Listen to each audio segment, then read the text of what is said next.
decrement by 1 if you send an object as the value name. So basically, at some point, it's going to release. So I don't want like the details. I want like in a generic way, how will you do it?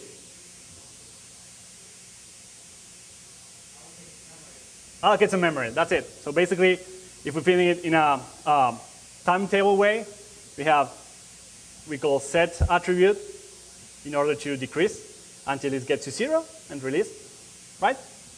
And then in the middle, we allocate something, right? And then we use it. So basically, what we found out was that they were not doing that at all. Let me explain a little bit of how this exploit works. This is actually the exploit that was found on the wild. I don't know who found it, but it's exactly the same. I didn't even change the names because they were weird.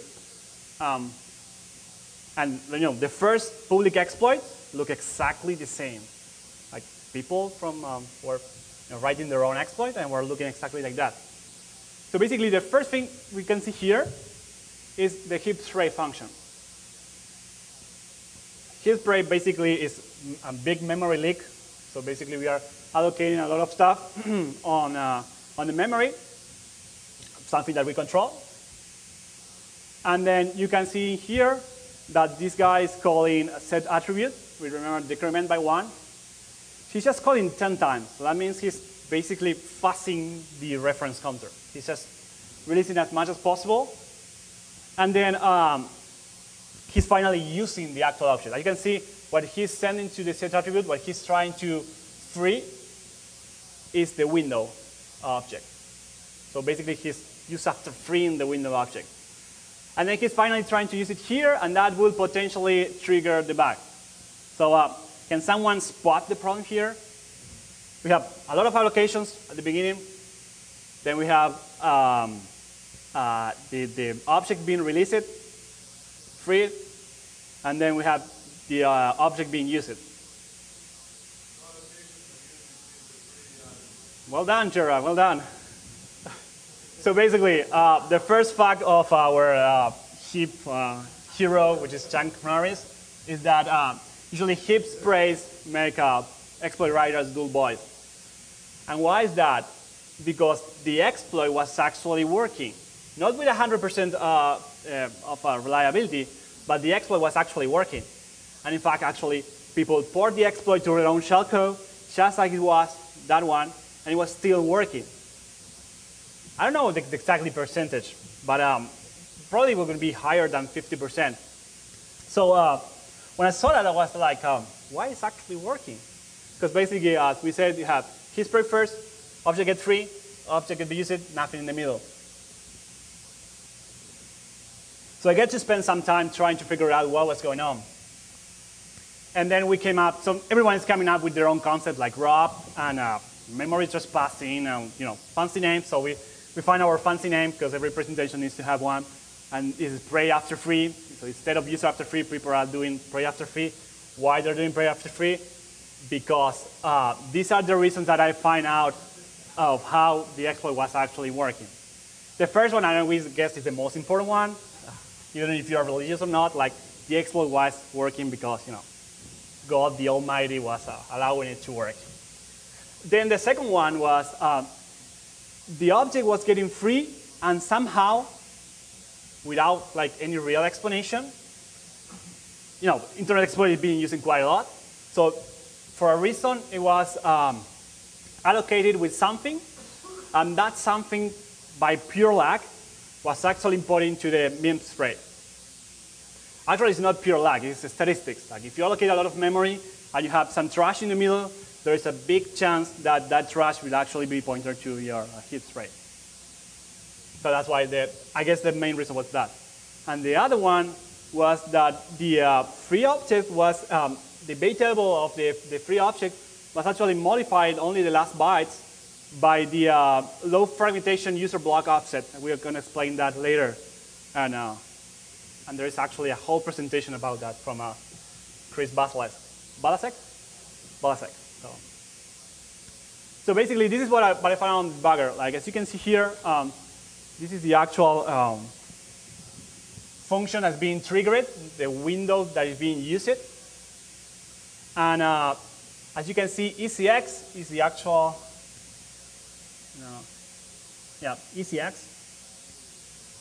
EAX is the actual object that we free.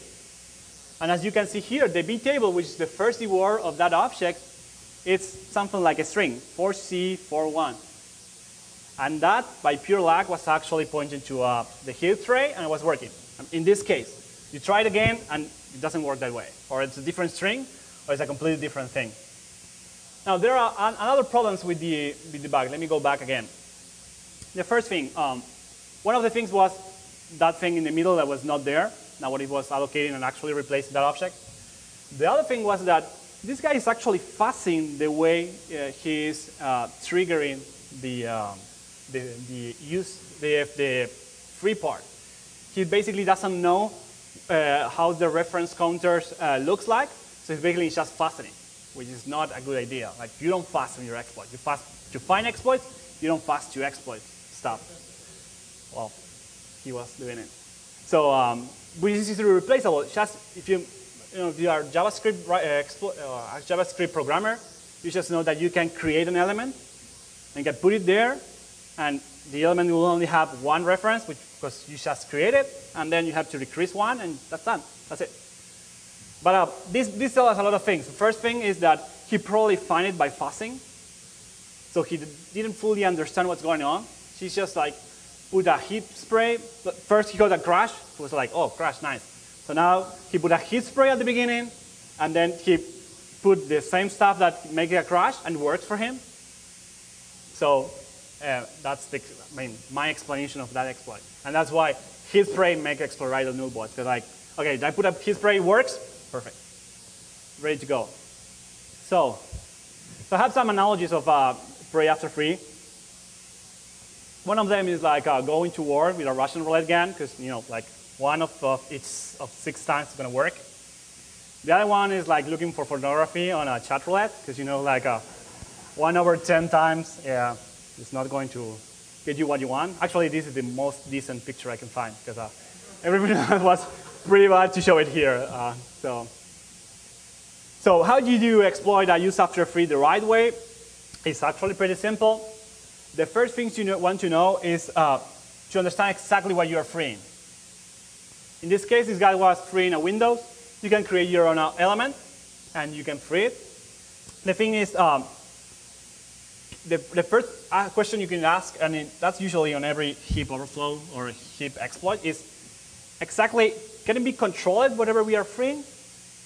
With control, we mean, can we send other stuff other than the window objects?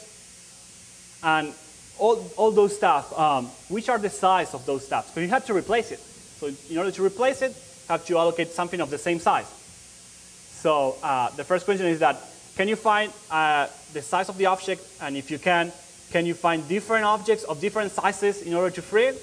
Because if you have different things you can free with different sizes, it's going to make your exploit even better than it usually is. But in my case, I was not able to find other objects. Basically, the object that was being free was what is called a tier-off object or tier-off interface.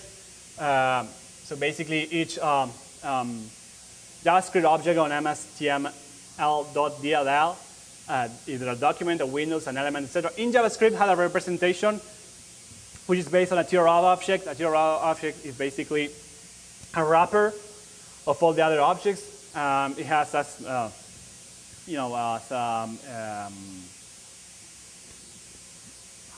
lost the word, sorry. So basically the objectives of the tier-off is to basically to create an object and maintain the reference to that object. That was the word. So, but the problem was that I can only send to that function, to the set attribute value, only a tier-off object. No matter if I send an element, a Windows, a document, whatever object it is, it was always a tier-off object. And a tier-off object has a fixed size of 28. That was easy to find. If you have symbols, it has a create tier-off interface, and you get the size. Now that you have the size, you have one important thing. Now you have to replace, whenever you free that size, that object, which is 20 bytes long, you have to replace it with something else. And now, you usually will go to the Alexander Sotirov heap fence tree and try to do one of the things that he do. But the problem is that the JavaScript strings has the following way, format. It has the first D words as being a D word of the size of the string.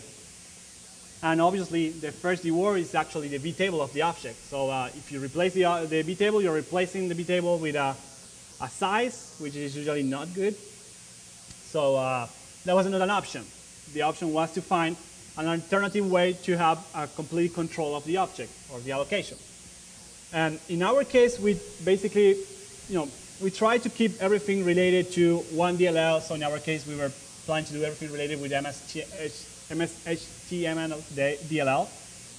And so basically, we target the element properties and method. But there are many other ways. For example, one of the expos that we did some time ago, it was using the EXML server that is inside JavaScript, just by doing like the object.open, and instead of the URL, using a string.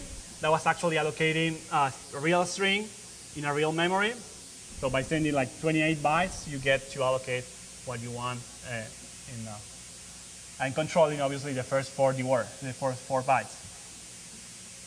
So this is how we did it. Basically what we did was we reverse engineered the getThisID function and the invokex, which were part of MS-HTML. And we found out that every element inside MS-HTML has an interface which is inherited from C element and at the same time from C base.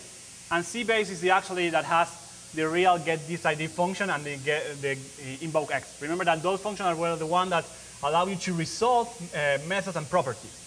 So the idea was like, okay, let's try to understand how this resolution works, and let's try to find out which are the functions that allow you to set a property or call a method. Because obviously, they are not as simple as a common ActiveX object. A common ActiveX object usually have the symbols, have like a put something, and that means that it's the putter function of that property, or you get slash something, and you know that that is the getter of that property. But in the case of elements, it was completely different, because we were using the same interface to resolve all the elements. So again, it was inheriting from CBase, and basically the only requirement here was that you need to override the method getClassDescription. This is inside getThisID. Once you replace the getClassDescription, you basically have to return a pointer to a desk structure, which, this is annoying, but I'm going to say it, has a pointer to HDLLsec, and at the same time, the HDLLsec structure has a pointer to a structure it's called string table aggregate. Sorry. And this string table aggregate has 2 pointers, which are 2 string tables. The first one is the one related with the method and the property that every element share between each other. And the second one, the one we have the X, is usually replaced by the name of the element. So if it's like a body element of the body tag, we see like C body string table. So in this string table, there is a lot of pointers to structures that has all the information about each of the properties. And obviously, getThisID